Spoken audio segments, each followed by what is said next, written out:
April 1973. Tragedy and despair have struck Central Texas. A young college student named Maria Flores has seemingly vanished without a trace.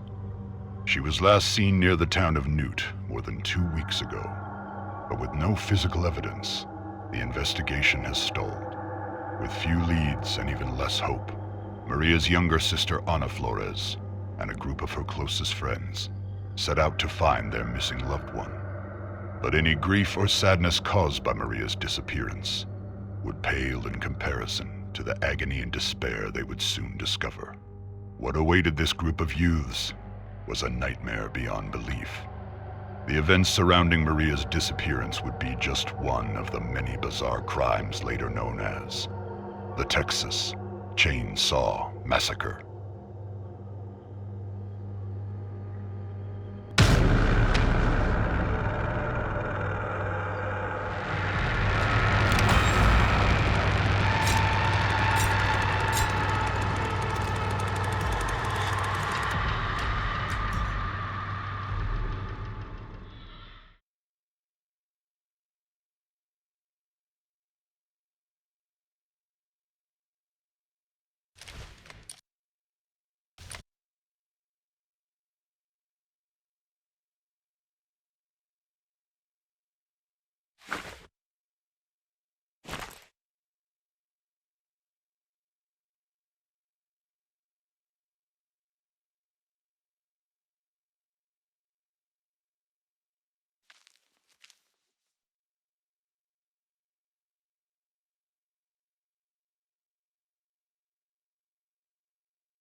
During production, Gunnar Hansen was very generous to his co-stars, particularly during the chase scene.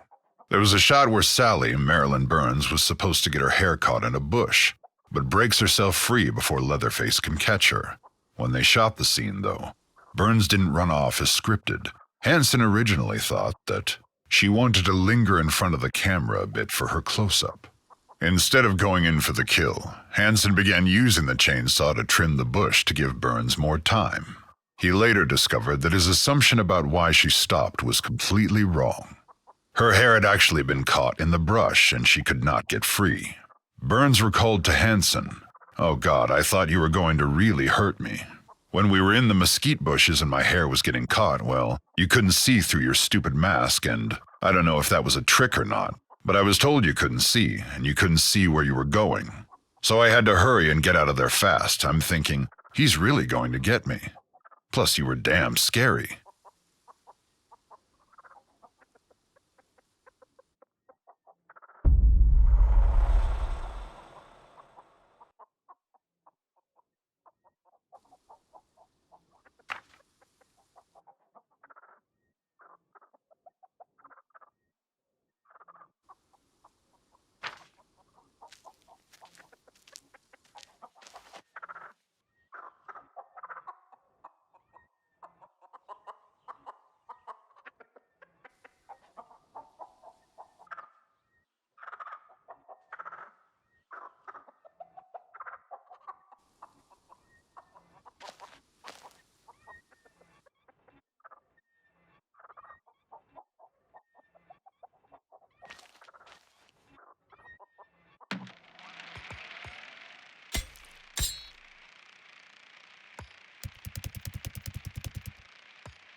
Fake hammer, real impact. The scenes in the movie with the sledgehammer seem real, and there's good reason for that. Though the prop master Bob Burns made a fake hammer with a foam rubber head, there were still complications. Leatherface actor Gunnar Hansen recalled hitting actor William Vail while filming Kirk's death scene. I was completely charged up on adrenaline, skittishly hopping back and forth as if I were speeding. So when Bill tripped and I stepped out of the shadows, I actually hit him in the face with the sledgehammer. Fake or not, it left its mark. In the pivotal dinner scene, actor Marilyn Burns, who played Sally, was actually struck and bled. "I went to the bucket," said Burns, "and then Grandpa hit me over the head with the other prop that was a piece of steel, a sledgehammer. That hurt. That wasn't fake." As Hansen noted, some of the blood in Sally's hair is actually Marilyn's.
Car. In one notable scene in the original film, the cook approaches the house and sees the hitchhiker. They have an altercation at the truck where the cook beats the hitchhiker with a broom handle and clearly shows off the relationship between the two characters. The reason that the scene works so well is that it's entirely real. Jim Sedow, the cook, was actually beating Ed Neal, the hitchhiker.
Chicken Nugget.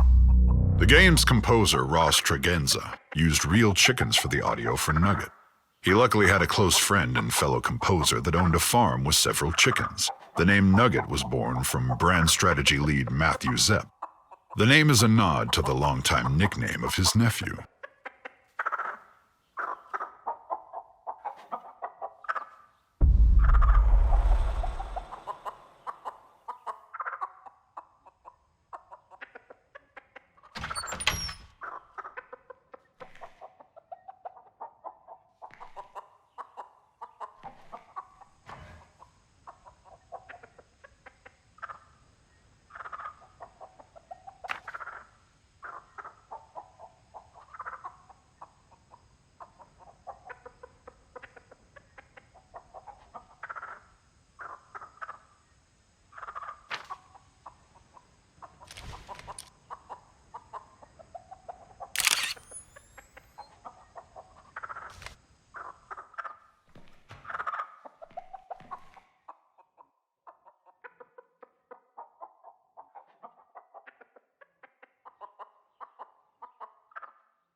The opening shot.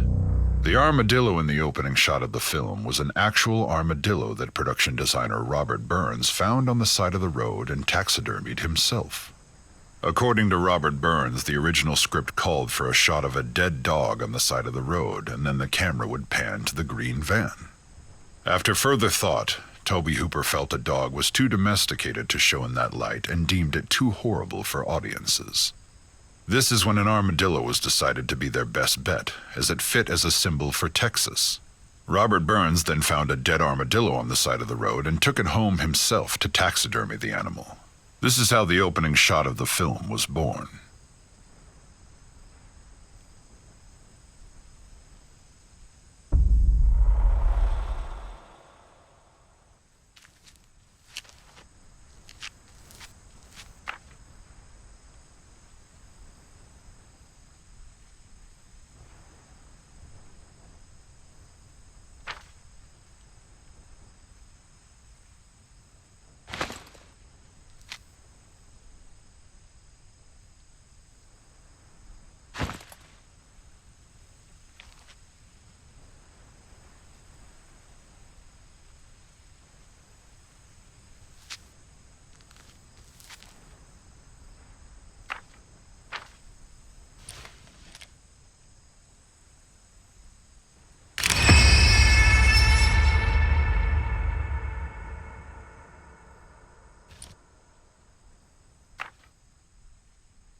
Behind-the-scenes photo, Armadillo.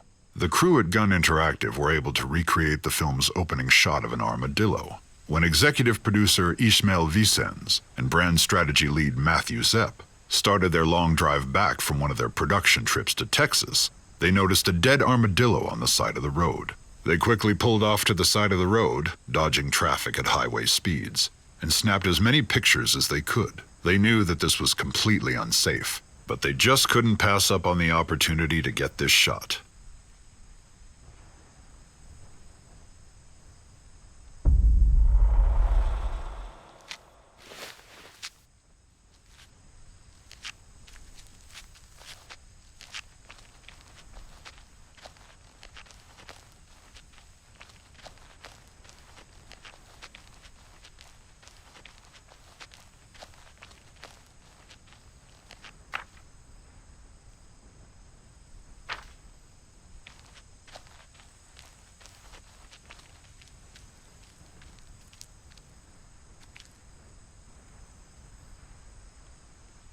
Booty shorts. A lot of shots were set up on the fly during principal photography by Daniel Pearl and Tobe Hooper. One such shot, that Hooper would years later call the best shot in the film, was no exception. That shot, of course, being the iconic shot of Pam approaching the family house. Cinematographer Daniel Pearl was laying flat on a dolly with the camera tilted up. The goal of the shot was to make the house appear bigger and bigger in the frame as Pam approached it.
Makeup set. Gunnar Hansen shared a lot of praise for his fellow cast members. In the 40th anniversary Blu-ray release's audio commentary, Hansen notes that actor Jim Siedow, the cook, was probably the only actor in the movie who could look benign and then become extremely evil without any makeup.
skin lampshades. Why was the film marketed as being based on true events? According to Kim Henkel, the film's marketing of being based on true events evolved over production. The famous crawl, for instance, was implemented to mark the story as an historical event that was more captivating, but wasn't meant to be taken seriously. Another inspiration for the story were tales Tobe Hooper was told by his family as a young child. They told him stories of a killer from Wisconsin that would use human skin for lampshades. This Wisconsin killer was the infamous Ed Gein.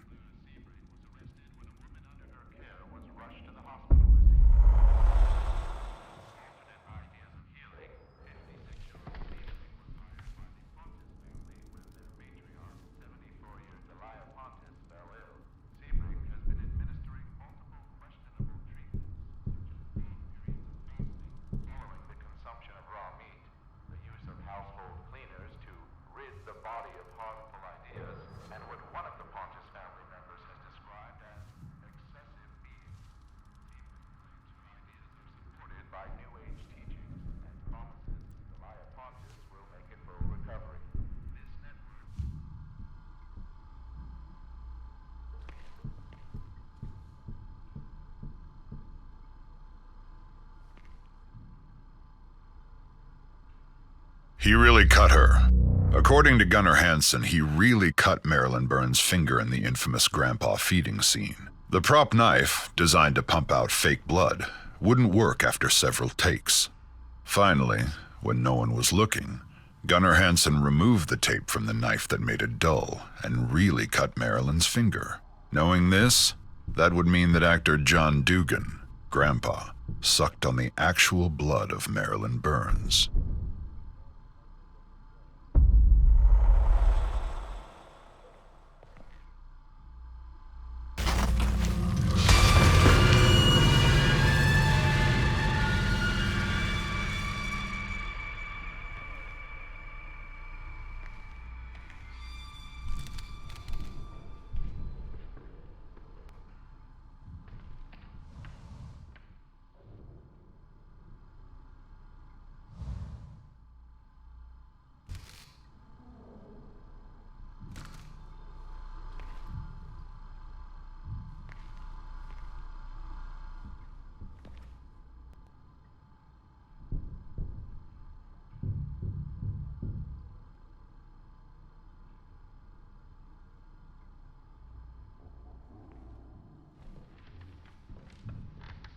Cheap thrills.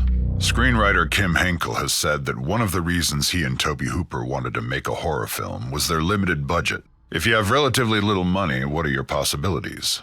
Henkel says. The clear answer was some sort of genre piece. Horror was the easiest because we felt that we didn't have to have any names in the cast. Production values weren't nearly so important as in some other realms, so it became the natural choice.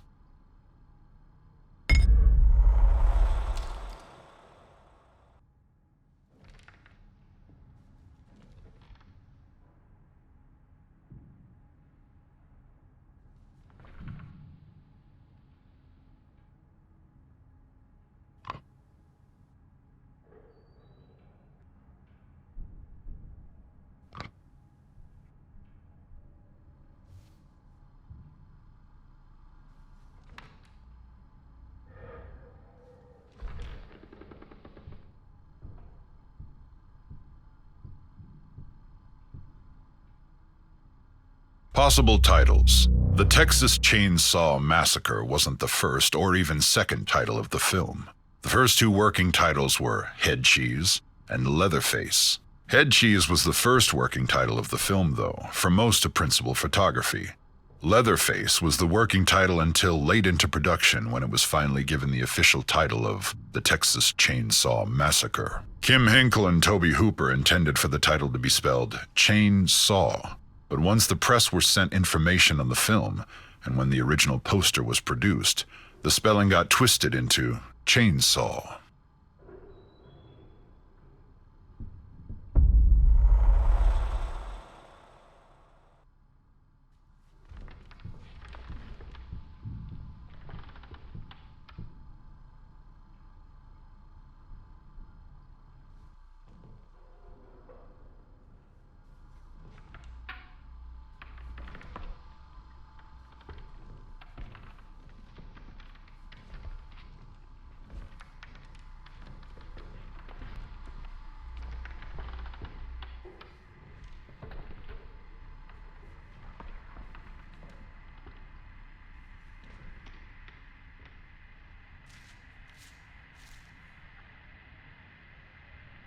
Ashtray. Actors are paid varying amounts for their work in film. For his voiceover in the opening monologue of the film, John Larroquette was paid with a single joint. Recent reports, however, suggest that his rate has gone up.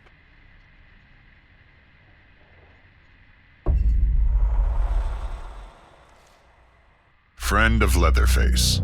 Since both of her parents were working on the film, 3-year-old Karina Nicolau was often on set and struck up a friendship with Leatherface actor Gunnar Hansen. He recalled their interactions. She had never liked my Leatherface mask. She was sitting with me one day while I waited for a shot setup. When Dottie, makeup artist Dorothy J. Pearl, came to put on my mask, it horrified Karina. As soon as it covered my face, she started screaming. I had Dottie pull it off. "See?" I said, "it's just me." She calmed down, but when I put the mask on again, she started screaming again. I realized she was too young to make the leap, to see my transformation from Gunnar to Leatherface and understand that I was still under the mask. So I made sure she never saw me in the mask after that, at least until the unfortunate meat hook scene.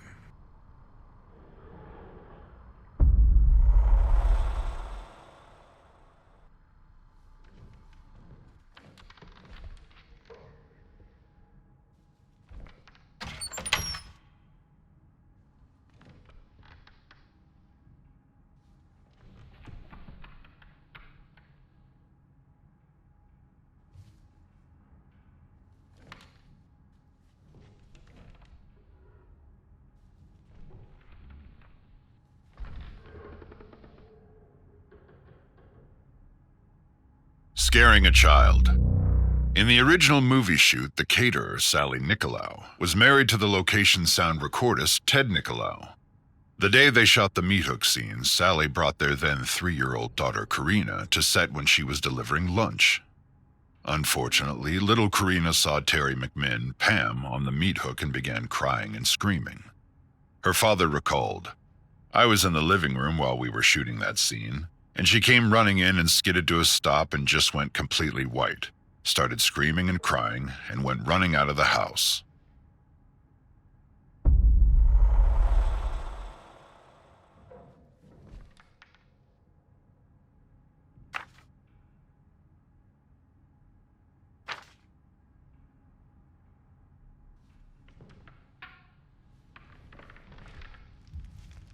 Genuine bone furnishings. The bones used for props were real animal bones found at a veterinarian boneyard and a cattle pasture. Art director Robert Burns led the charge of designing most of the bone props, like furniture and light fixtures.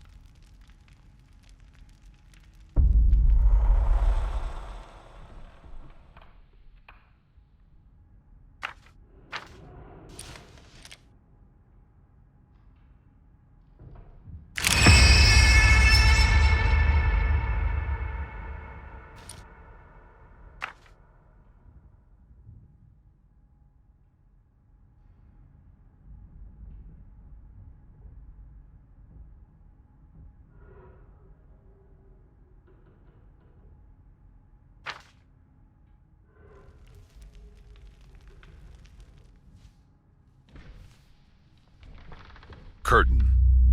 Alan Danziger played Jerry, the van driver in the film. He prepared for his first on-camera meeting with Leatherface by being blindfolded. When the blindfold was removed for the initial take, he was so terrified that he ran out of the room.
Preparing for the role. To prepare for the role of Leatherface, Gunnar Hansen went to Austin State School, which was a 95-acre residential and training facility for adults with developmental disabilities. He was there several days to pick up the residents' mannerisms and how they walked and talked. It was important to Gunnar to portray the character authentically, without making a mockery of those who suffer from developmental disabilities.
Box office success.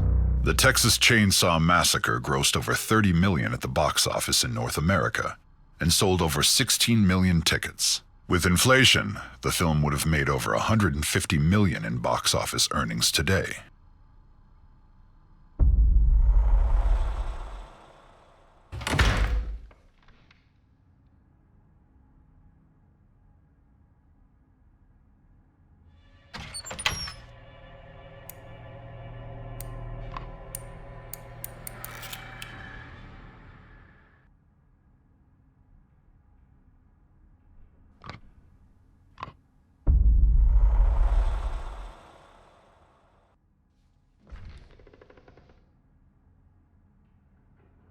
Spring of '73. Kim Henkel and Tobe Hooper spent January and February of 1973 writing the script, but production moved on rather quickly after that. They were shooting the movie by summer of 1973.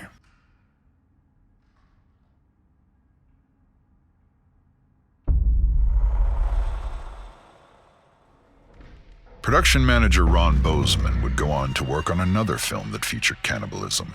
In 1992, he won an Academy Award as a producer for The Silence of the Lambs.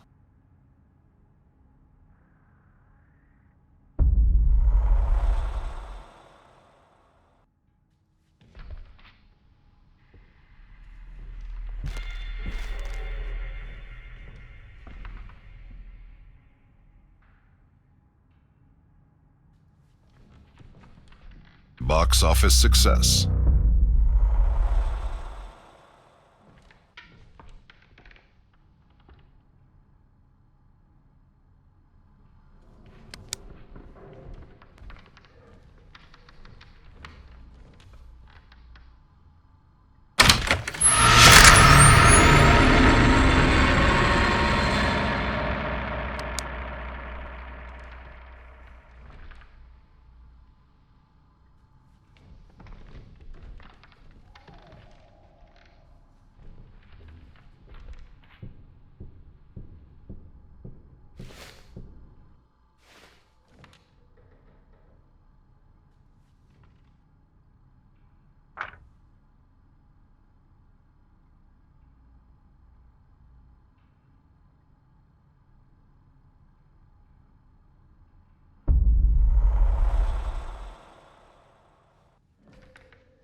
Hitchhiker's camera.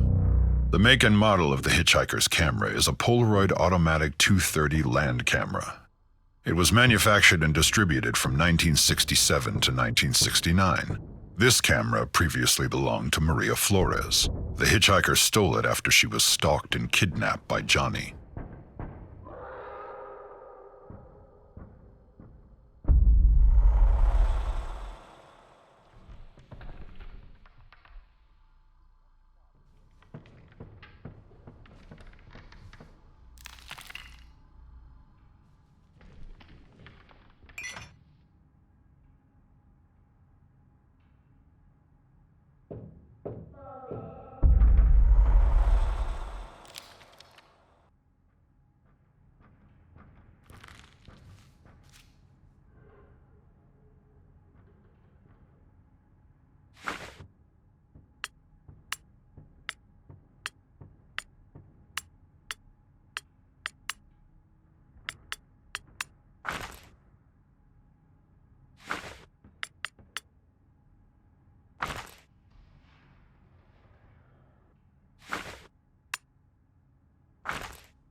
One outfit, 32 days. Actors only had one set of their wardrobe. The actors had to wear the same clothing for the entire 32-day shoot, 12 to 16 hours a day, 7 days a week. For fear of fading or being damaged, they couldn't wash the clothes. So the actors wore the same clothes unwashed for 32 days straight, in 95 to 100-degree Texas heat. According to the crew, Gunnar Hansen stunk of body odor worse than anyone on set by the end of the shoot.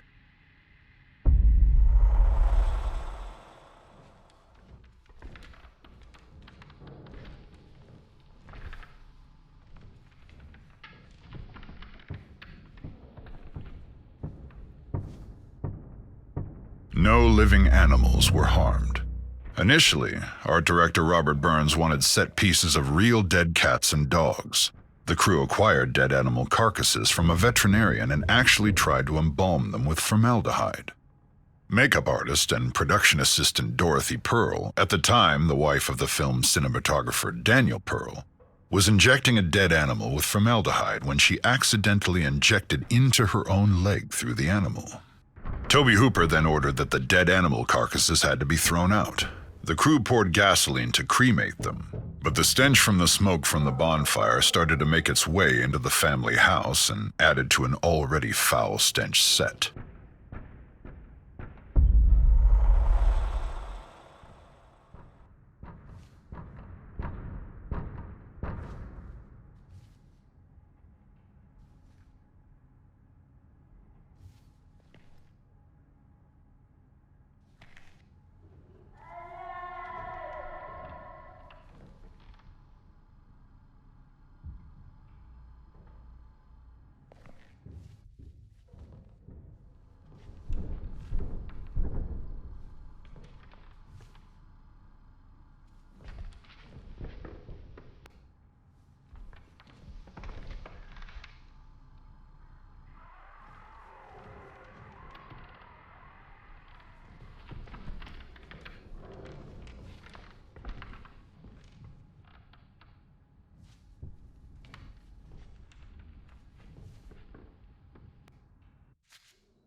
Sissy's straight razor. After Kim Henkel and creative director Ronnie Hobbs finished designing Sissy's look and backstory, the only question left was what type of weapon would she carry. According to Kim's secret catalog of character concepts, he always envisioned Sissy wielding some type of straight razor, a small, portable weapon that could stay hidden until just the right time. It's petite and deadly, just like Sissy. It fit her personality perfectly. So even though the hitchhiker carries it in the original 1974 film, it did in fact previously belong to Sissy. As far as what happened to her, or where Sissy is during the 1974 film, well, that's a story for another time. Hitchhiker's pocket knife. This weapon is a nod to everyone's favorite unlikable character, Franklin, from the 1974 film. According to creative director Ronnie Hobbs and designer Rob Fox, they knew the likelihood of Franklin ever appearing in the video game was slim to none, so this was their way of including him as a small Easter egg.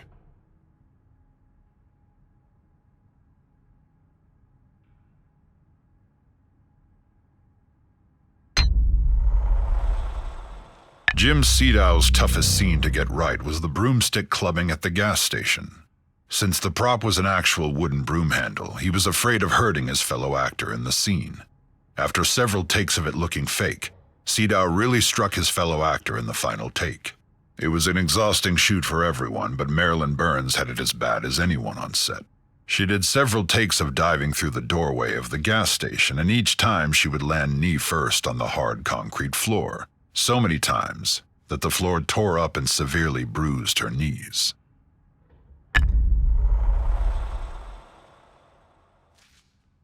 Sissy's straight razor. After Kim Henkel and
Toby Meets the Cook.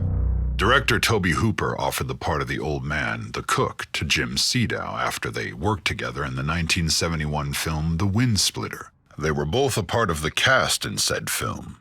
Hooper and Sedow weren't the only Texas Chainsaw Massacre alumni to work on The Wind Splitter. Ron Bozeman was the key grip, Kim Henkel was credited as the grip, and Sally Richardson was the assistant director.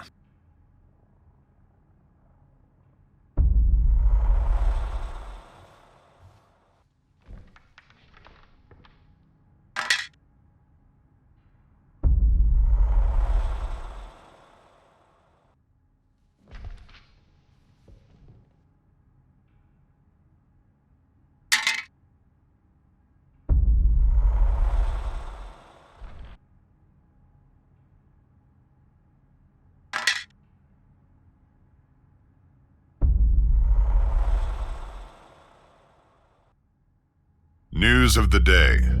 Tobe Hooper wanted to parody the news reports of the day, which he considered televised lies, and so devised the opening voiceover, famously recited by actor John Larroquette.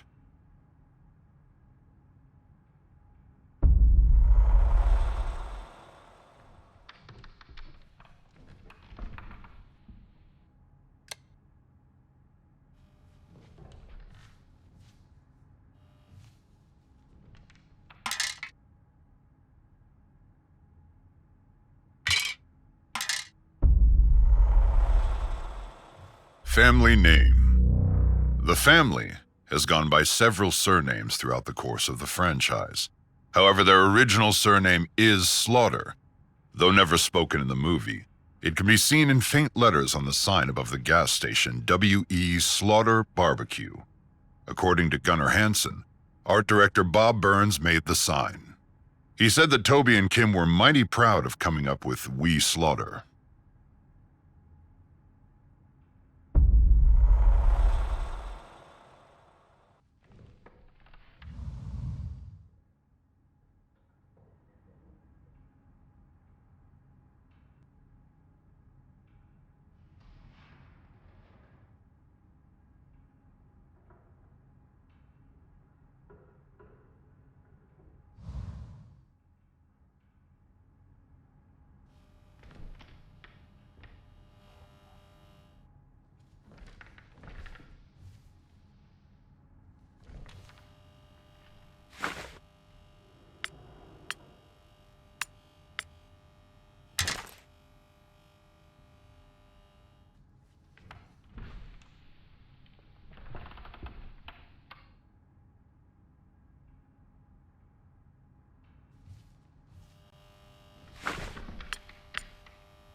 The Hitchhiker's Origins.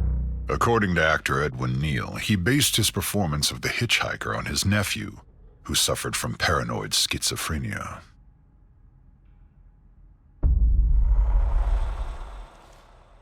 Grandma's rocking chair.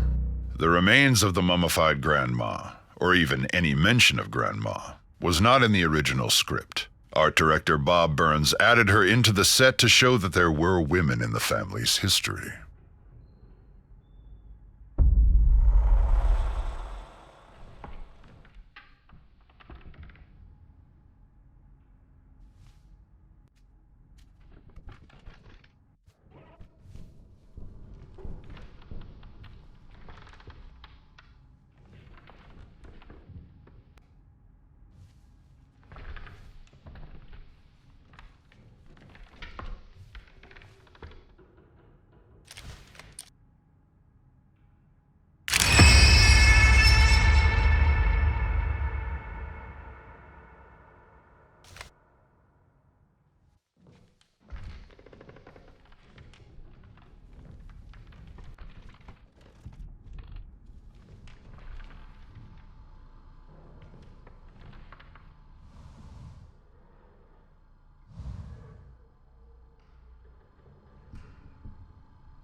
disappointing seasons in baseball. Elite Cleveland Indians shortstop Bill Cleveland expected to sign, leaving Ohio and heading to the Lone Star State, with infielder Benjamin Vicks out for the season due to an ankle injury.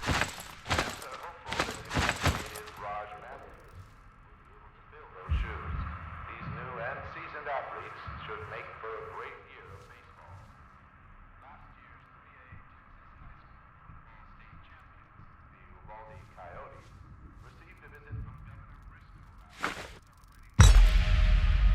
celebrating 4A state champion Odessa is expected to be the next stop for Governor Briscoe over the next month. The students are reported to be excited to meet the governor in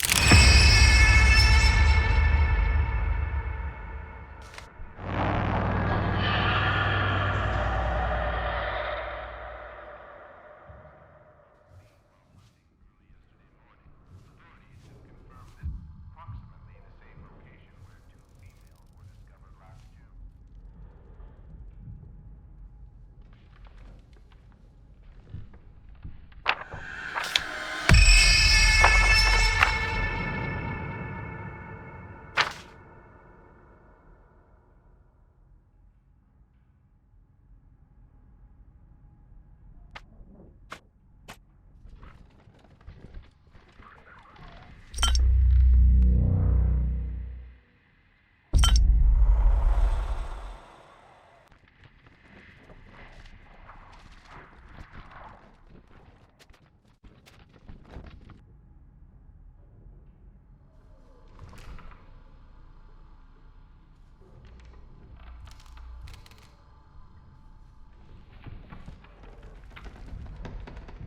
Blood spatter.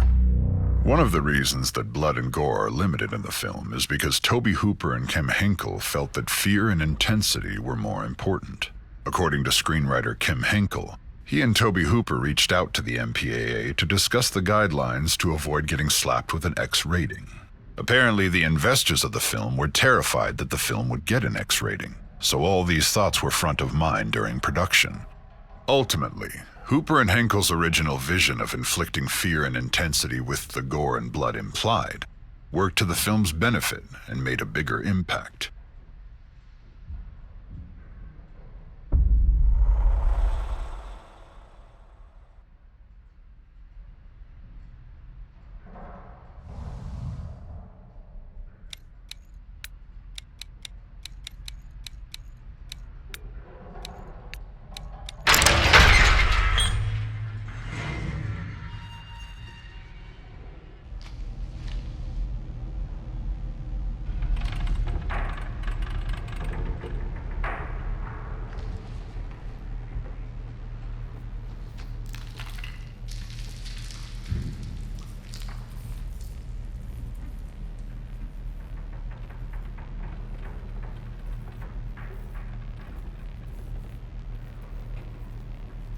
Skin.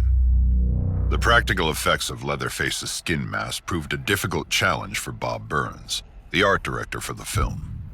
Mary Church, who had multiple responsibilities on the original film, including continuity and stunt coordination, noted that Bob spent weeks trying to come up with just homemade varieties of stuff that sort of looked like dried skin. I remember him being concerned about expression, or not being able to do expression, and that there probably needed to be other expressions maybe on the face.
Fake blood.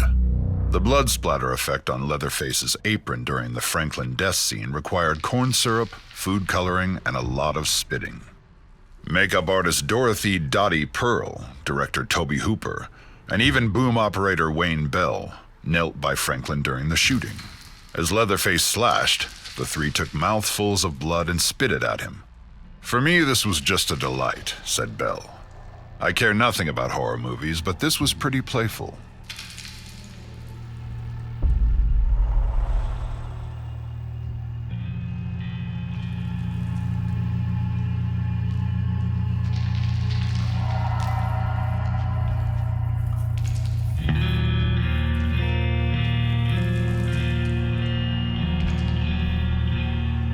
Mask, prop, or wardrobe for the role of Leatherface. When Gunnar Hansen had his first meet and greet for the role of Leatherface, Tobe Hooper and Kem Henkel were impressed with his size and stature. When Gunnar walked through the doorway into their meeting, Hooper noticed how much space of the doorway Gunnar took up. They knew right away that Gunnar had the physical traits for the iconic role.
Chainsaw.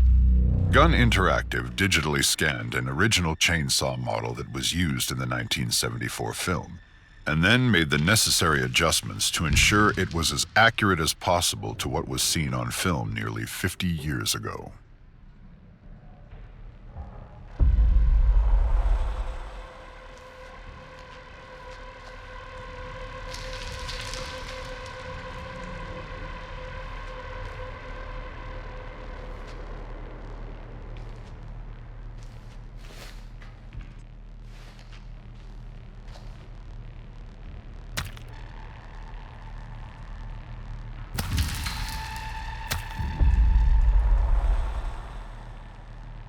Real torture. During Sally's torture scene, her screams ultimately led her to shout, "I'll do anything you want," which Marilyn Burns later recollected was the dirtiest thing you could say. It was pretty damn serious. Nowadays, it comes out of everybody's mouth. Now they're doing it for free, they're jumping into it. But in those days, "I'll do anything you want," you just didn't say that. You never said that. Burns continues, though, that Sally's torturers, the Slaughter family, don't comprehend that because it's not the result they desire. Rather, she feels that they're so sexually repressed that they can only manifest desire as sadistic cruelty. What makes them even more horrific is the sense that they gather excitement by watching women suffer.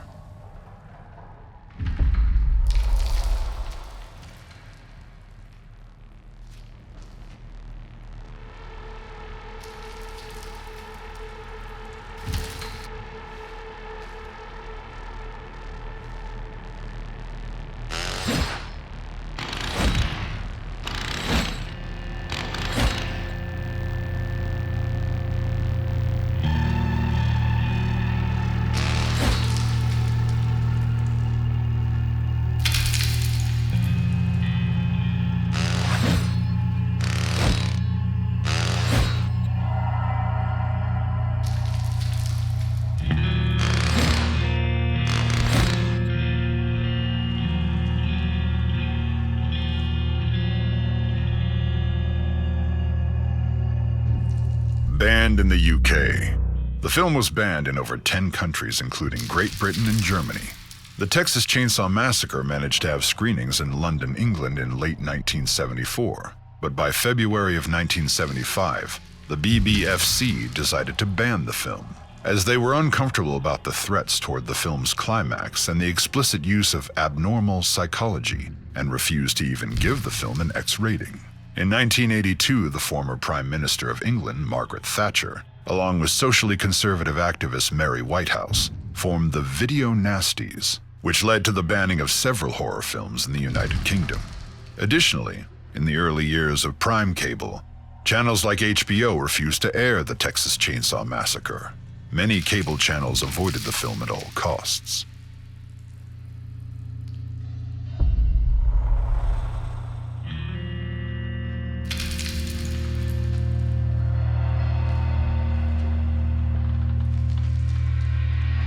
Behind-the-scenes photo, Bull. During research production for the Texas Chainsaw Massacre game, Gun Interactive's creative director Ronnie Hobbs, executive producer Ishmael Vicens, and brand strategy lead Matthew Zepp traveled to dozens of locations in rural Texas. Thousands of photos were taken to capture the essence and authenticity of the Texas countryside. During one of these trips, the team at Gun stumbled onto a farmhouse they thought was abandoned, but little did they know they would meet a new friend. A massive bull in a nearby gated field with horns that stretched 4 feet end to end. However, the gate itself was not closed, so the team from Gun found themselves face to face and only 5 feet on the other side of this open gate, with this giant freak of nature. The Gun crew were initially terrified, but they carefully and meticulously walked around the fence while keeping their eyes on this massive creature. They were able to shut the gate, and any crisis was thankfully avoided.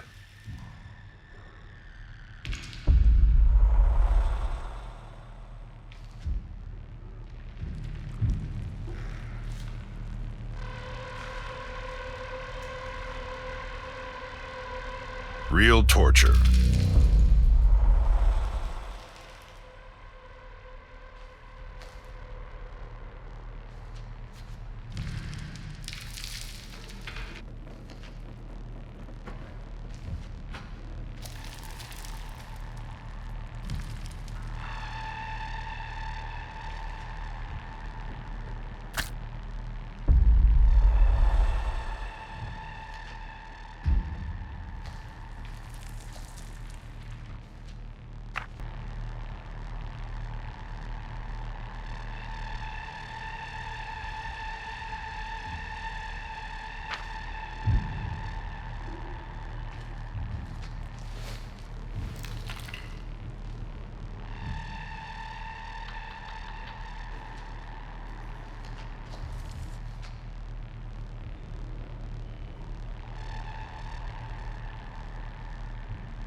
Leatherface speaks. In the original script, the infamous dinner scene was quite different. Leatherface had scripted, though completely unintelligible, lines. As Gunnar Hansen recalls, they were written out. His first line is, "A-A-A-O-U-U-U-Ber," and then, "Abegoba Aji-Ima." According to Toby Hooper, these lines had actual meaning behind them. Hansen's script notes pointed out that the first line meant roughly, "How are you? Welcome home. Supper's almost ready." The next line meant, "I've been a good boy. I got 'em all."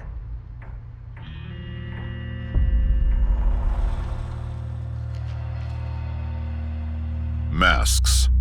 The Leatherface masks would become iconic. but they were hard to see through. Gunnar Hansen explained, "The masks had one unfortunate feature. Their eye holes were small. They fit snugly, but not around my eyes. And the further the eye holes were from my face, the less I could see. It was like looking down a long tube. I could see only what was directly in front of me."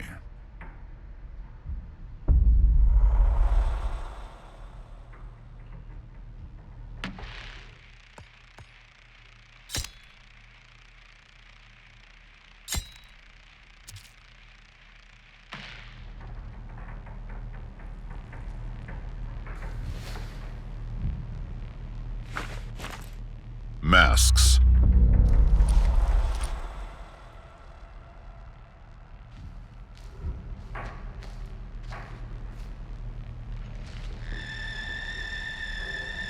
All-natural masks. Art director Bob Burns performed a significant amount of trial and error to perfect the Leatherface mask. Ultimately, he landed on liquid latex and thin insulation, which aged naturally and yellowed.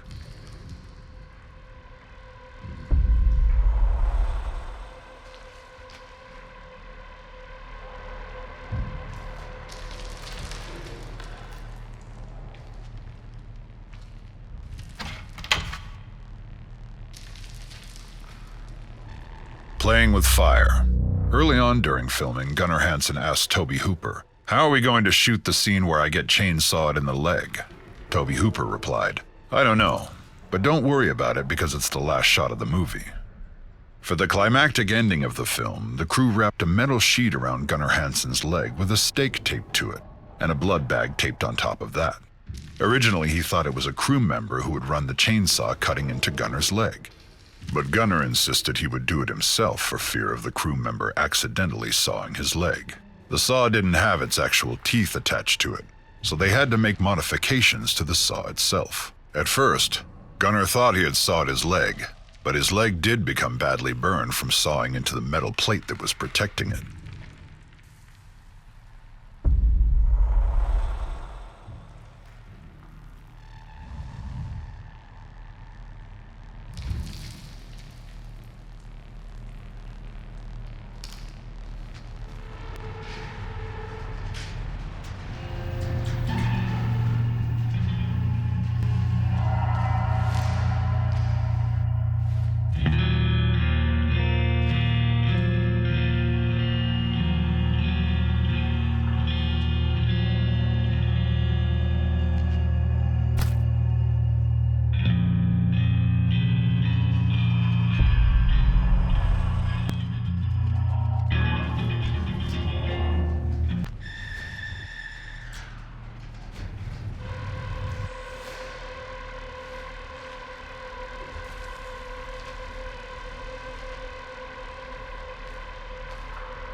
How the music is made.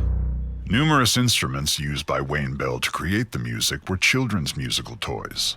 According to Bell, many of the instruments used to create the music of the Texas Chainsaw Massacre were cymbals, xylophones, and shakers. Being that Bell is a drummer, a substantial number of cymbals were used. The audio team also used Bell's K stand-up 5-string bass with a movable bridge which allowed them to change how high off the board the strings are. This brought out the strong sounds of the bass. Additionally, the sound team used a bow, plucking and rubbing various items on it.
Leatherface mask. The holes and markings on the forehead of Leatherface's masks represent a hammer to the head. Back then, cows were slaughtered in the head with a sledgehammer, so the holes appear on the forehead of Leatherface's masks to show continuity with how actual cattle were slaughtered.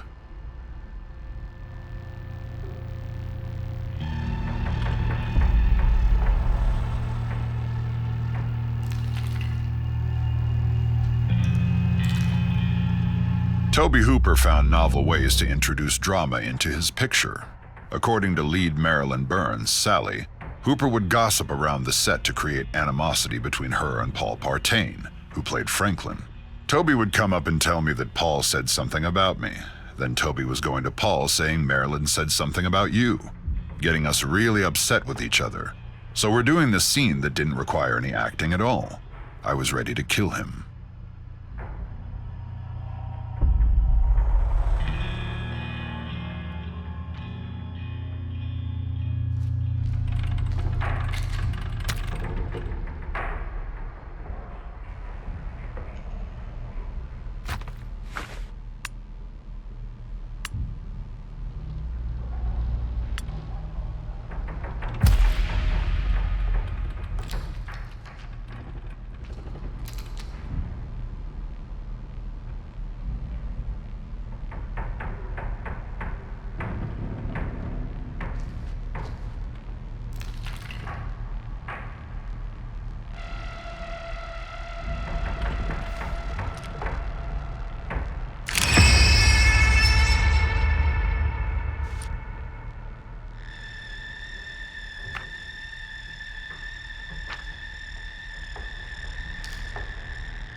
Listen to me.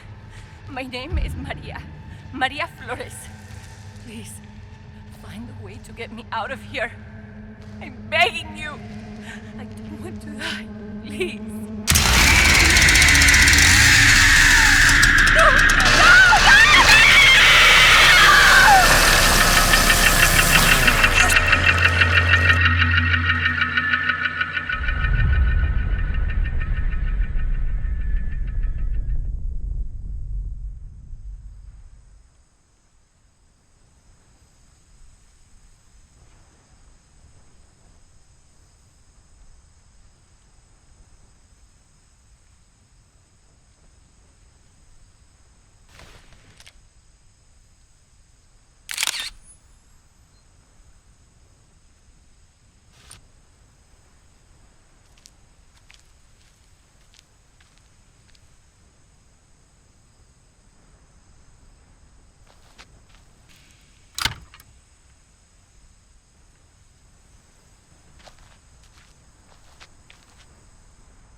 Stretch of road. Gunnar Hansen had several weeks to physically prepare for his role as Leatherface. I started walking in my neighborhood before dawn, but quickly tired of the dogs chasing me. So I found a field, paced off a mile, and then started walking and jogging. Soon I was jogging that mile, and eventually I could run the entire distance.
Makeup set. Gunnar Hansen shared a lot of praise for his fellow cast members. In the